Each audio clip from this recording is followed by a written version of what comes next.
মৃত ব্যক্তির জন্য 4 দিন ও 40 দিন পর সমাজের সবাইকে দাওয়াত করে খাওয়ানোটা সওয়াবের কাজ কি? মৃত ব্যক্তির পাশে বসে কোরআন মজিদ পড়াও খতম দেওয়া কি সওয়াবের কাজ? আমরা যে কবরস্থানের পাশে গিয়ে বলি আসসালামু আলাইকুম হালাল কবর, এটা কি ঠিক কিনা? মৃত ব্যক্তির জন্য 4 দিন ও 40 দিন পর আপনারা যেটা করেন এটা বলে 40 কি বলে? সবাই একটা রমরমা ভাব নিয়ে খাইতে যায়, মনে হয় যে বিয়ের দাওয়াত খাইতে যেতেছে, আছে না নাই? তো যে মরছে আপনি তার জন্য কাঁদবেন, দোয়াই না করবেন, এত খুশি কেন আপনাদের? আপনি খাওয়ান, খাওয়াতে দোষ নাই। আপনি মাইয়েতের রূহের মাগফিরাতের জন্য খাওয়ালে মৃত ব্যক্তির গুনাহ আল্লাহ মাফ করবে, সেটা ঠিক আছে, কিন্তু খাওয়াবেন মিসকিনদেরকে, ইয়াতিমদেরকে, তারা বেশি হকদার। এখন দেখা যায় 40 মিসকিনদের জায়গা কম, এলাকার পয়সাওয়ালা লোকেরা এসে লাইনে বসে থাকে, আমি দেখেছি যেটা।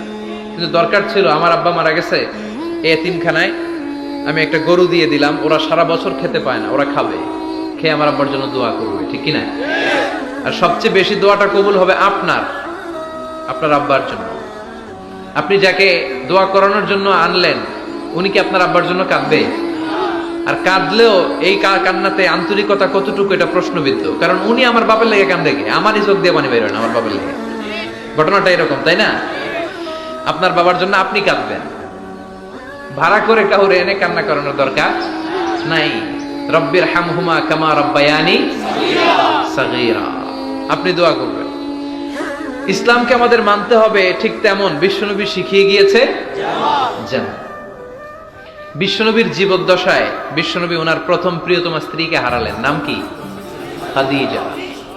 এত ভালোবাসতেন এই স্ত্রীকে, আল্লাহর কাছে বলতেন, আল্লাহ কিয়ামতের দিন যেদিন মানুষ মানুষকে চিনবে না, বন্ধু বন্ধুরে চিনবে না, ভাই ভাইরে চিনবে না, পীর সাহেব মুরিদরে চিনবে না, মুরিদ পীর সাহেবরে চিনবে না, ওই কঠিন দিনে আমি যেন আমার খাদিজারে ভুলে না যাই।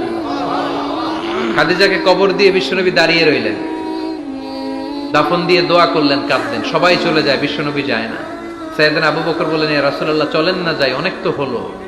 বিশ্বনবী বললেন, তোমার মনে চায় তুমি যাও, আমি বসে থাকবো। আমি এখানে দাঁড়িয়ে খাদিজার কবরের 3টা প্রশ্নের জবাব দিয়ে এরপরে বাড়িতে যাব।